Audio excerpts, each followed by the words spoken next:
Hello, folks. I am Alan for today's news. I will be reading and speaking about world news, interesting news to keep you entertained, and news to keep you informed.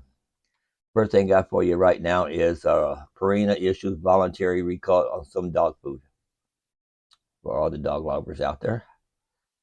It says Nestle Purina Pet Care Company has issued a voluntary recall for some of its Purina Pro Plan veterinary diets, EL element prescription dry dog food.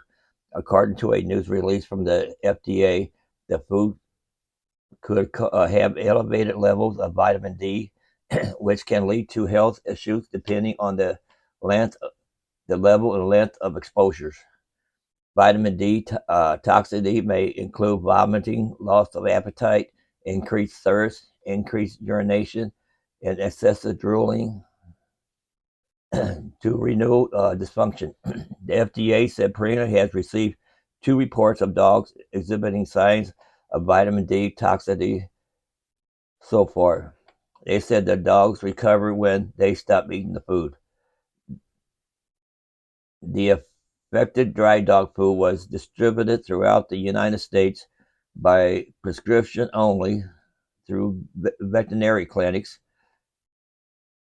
Purina Vet Direct, Purina for professionals, and other select retailers with the ability to validate a prescription. Purina advises pet food with the following UPC and product code should be thrown away in a container where no other animals can get to it.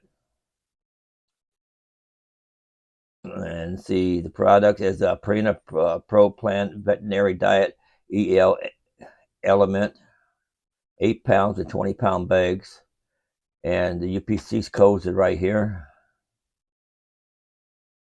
And these are the production codes. If anybody has any of them, just throw them away. And see what this is going to be a short newscast.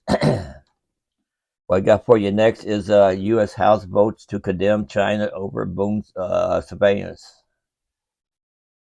This is from the Associated Press.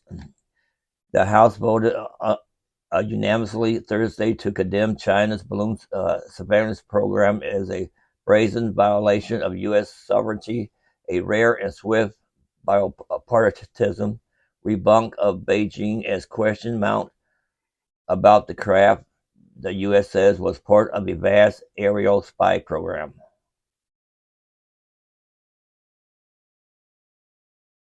The 419-0 action came as lawmakers clamoring for information about the balloon that flew across American skies were being briefed by U.S. officials in a classified session. The Senate also held a hearing Thursday about the balloon, which was shot down by U.S. military last weekend. This resolution, I believe, sends a clear bipartisan signal to the CCP and our adversaries around the world that this action will not be tolerated, said Representative Michael McCall, Republican Texas chairman of the Foreign Affairs Committee, referring to the Chinese Communist Party. In a Congress riven by bipartisan splits, the shared anxiety over China's stealthy balloon surveillance program and the reach of the Beijing global military and economic force provided an unusual opening for bipartisan agreement. Our 4-page resolution came together quickly, overcoming initial bipartisan division. And you can read the rest of this in my description box if you like. Next, we got here, what intelligence could the Chinese spy balloon gather as it flew over the U.S. weapon sites? And I ain't telling you much. I'll delete that one. It was just a video.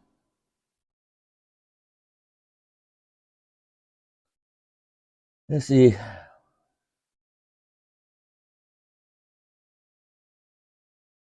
Says here, what it says here. This from Business Insider. Customers don't want to pay for mail returns, but more retailers are charging for them. From TJ Maxx to Kohl's, here are some of the biggest companies where sending items back would cost you.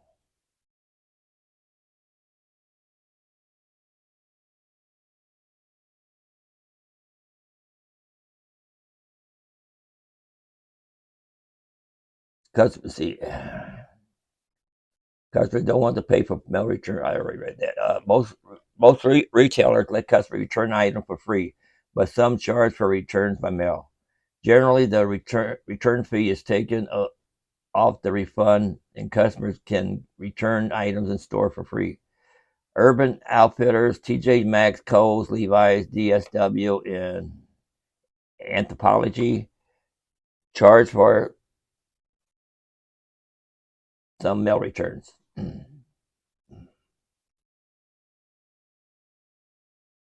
If the company doesn't offer a free return, chances are a customer will put it off. A recent report by shipping software management companies MetaPack, Shift-Allen, and Consolidate and firm Retail Economics found that only 24% of shoppers are willing to pay for returns, based on a survey of more than 8,000 people across the U.S., UK, Canada, Australia, Germany, France, Italy, and Spain. The proportion is down from 27% in 2022, suggesting that inflation may be impacting how much people can afford to splash out on purchases. There's so many people returning stuff, they buying stuff and just return it for any old reason. And you can read the rest of this in my description box here. There'll be a link down below.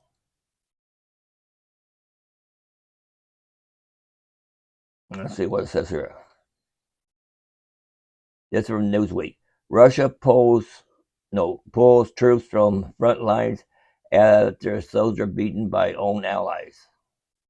Mobilized Russian soldiers have been moved from the Donetsk People's Republic to a different brigade after being the targets of their own allies' aggression.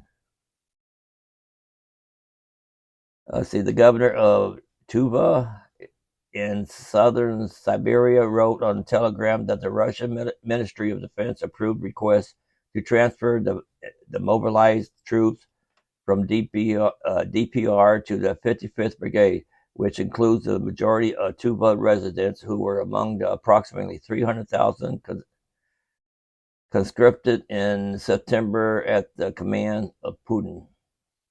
The request was made due to militia of the Donetsk people Republic beaten and threatening the soldiers earlier this month. Russian troops were originally trained in the region of Russia before fighting on the front lines in Ukraine.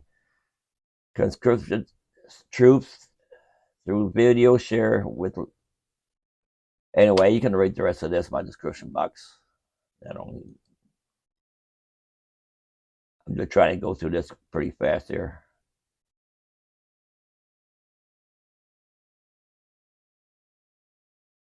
Let me go back here.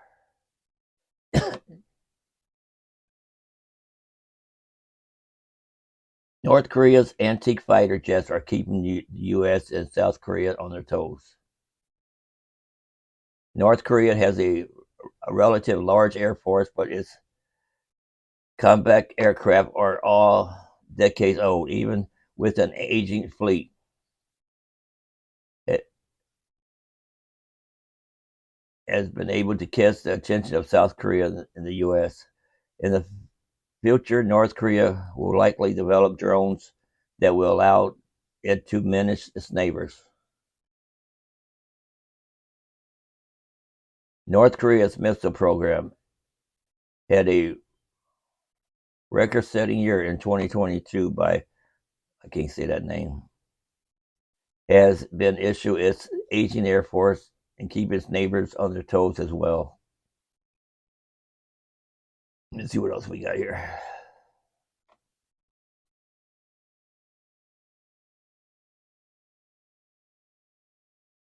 This will be the last one I'll read here. This is from Bloomberg. Republicans are going after the Biden administration. Now White House is fighting back. The White House attacked a House panel investigating the alleged weaponized of the federal government against Republicans, likening it to Senator Joseph McCarthy campaigns in the 1950s against suspected communists in the government. Let's see what it says here. The House selected subcommittee and scheduled to hold its first hearing Thursday, examining politicianization, can't say that word, of the FBI and DOJ in attacks of American civil liberties. The session marks the opening of a new front in House Republicans' broad-based investigation to President Joe Biden administration. And you can read the rest of that in my description box and see. I might try to get one more here. Let's see. Yeah, this will be my last one here. I promise. This is from Oh My Mag.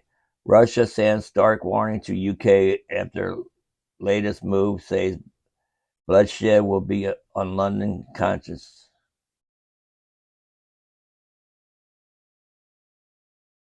Ukrainian President Zelensky recently made a surprise trip to the UK in an attempt to obtain more advanced weapons of the war in Russia. Now Russia has responded. In a speech before the British Parliament, Zelensky called for the modern jet fighters from the UK to help ensure his country's victory in the war against Russia. Zelensky gave the Speaker of the House of Commons a helmet from the Ukrainian Air Force, inscribed by a pilot with the words, "We have freedom. Give us wings to protect it." While the UK has been hesitant to provide British fighter jets to Ukraine, it seems to have changed its mind. The government announced on Wednesday, 8th February, that it was actively investigating sending Western jets to the country and was discussing the matter with our partners in the coming weeks. The UK said it would start training Ukrainian pilots on NATO standard fighting jets there. Well, that's all I got for you right now. Like, subscribe, share, or just come back once in a while anyway. Until next time, later.